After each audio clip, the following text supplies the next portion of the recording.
Maliban po sa pagbibigay ng sapat na edukasyon sa mga kabataang Pilipino, isa rin tukan ng pamahalaan ay ang pagbibigay ng sapat na nutrisyon.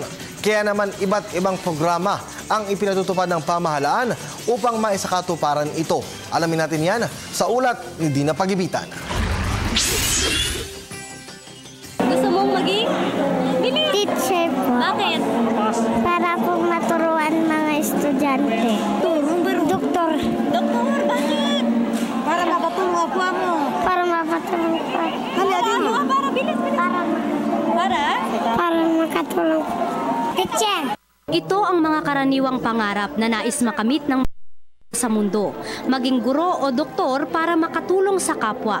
Ngunit paano mo nga naman mapagtatagumpayan ang simpleng pangarap kung kumakalam ang iyong sikmura? Problema ang mga malnourished na bata sa mga pampublikong paaralan, gaya na lamang sa may 20 lugar sa lalawigan ng Tarlac. Marami sa mga bata ang pumapasok ng walang laman ang tiyan. Madalas kinakailangan pa nilang maglakad ng ilang kilometro para lamang makapasok. Ang epekto, kung hindi absent sa klase, absent-minded ang mga batang ito. Bilang paunang hakbang ng Sandatahang Lakas ng Pilipinas at Tarlac Heritage Foundation, 3 buwang kainin ang may 1,035 kabataan edad 4 hanggang 8. Yung iba naman po, ang lalayo ng mga pinapasukan. 30 minutes to walk to school.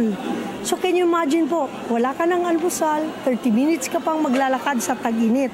Hindi pa yun pag-tag-ulan. So gutom na gutom yung mga bata. Gayunman, para hikayatin din na magbayanihan ang mga magulang, sila mismo ang magluluto ng mga pagkain tuwing Lunes, Miyerkules at Biyernes hanggang buwan ng Oktubre. Yung pondong binigay sa kanila for the month is to buy the fresh ingredients. Pero lahat ng dry ingredients like the ones behind me, po for a whole month.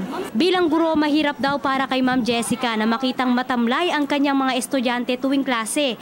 Dahil kahit anong turo raw nila, wala namang pumapasok sa isip ng mga ito dahil sa gutom. Kasi yung mga bata, pag kulang sa nutrition, medyo hindi sila ready sa klase, yung kanilang mga mindset, no, mas matamlay sila. So kapag sila ay na-feed ng tamang nutrition, siguro mas magiging, hindi siya sigurado, mas magiging handa sila sa kanilang performance sa klase. Hindi na bago ang mga kwento ng kahirapan mapa sa syudad man o sa probinsya.